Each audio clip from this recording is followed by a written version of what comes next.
We know from research, we also know there are certain types of purpose and ideals that are successful in the world today. Let me emphasize, it's today, right? Okay. So we know that there are brands that really are lined up behind 5 types of purpose, if you want to know this.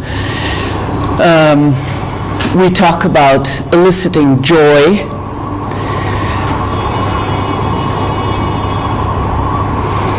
which is like Coca-Cola. The Coca-Cola's advertisements, you can clearly see it. You know, they get a Coke and they drink it, and butterflies and flowers start to grow in their stomachs, which I don't think is probably very healthy, but there you go.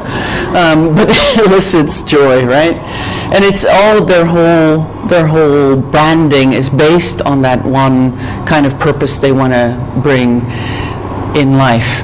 Actually, the only joy from Coca-Cola is your dentist's joy, but we don't talk about that.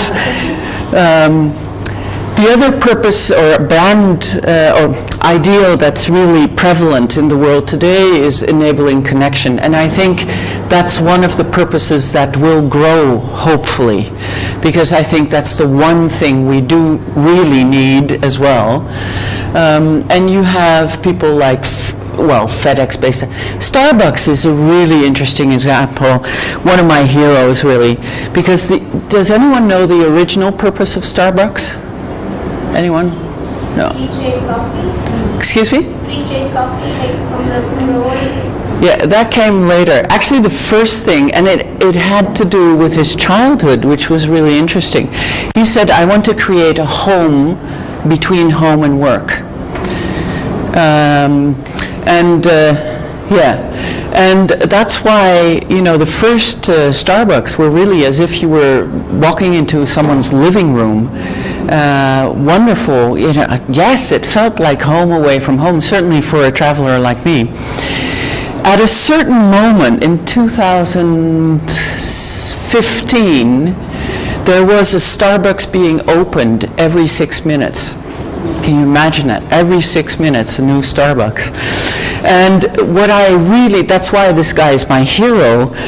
He wrote a letter to his shareholders and he said, we are betraying our original purpose. Because to be that quick, they were changing the feeling of Starbucks. So you got, instead of a living room feeling where a barista would guide you from beginning to end, you had a Marxist division of labor. You know, someone would take your name, usually the wrong name. I've been called everything in Starbucks. I don't know about you. They write down your name and then they take your order. And so they divided it up.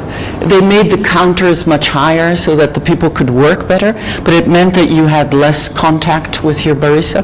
And actually he wrote this letter to a shareholder saying, we're betraying our purpose, we're going to diminish growth. Now how many CEOs do that? We're going to stop growth because we have to go back to our living room feeling.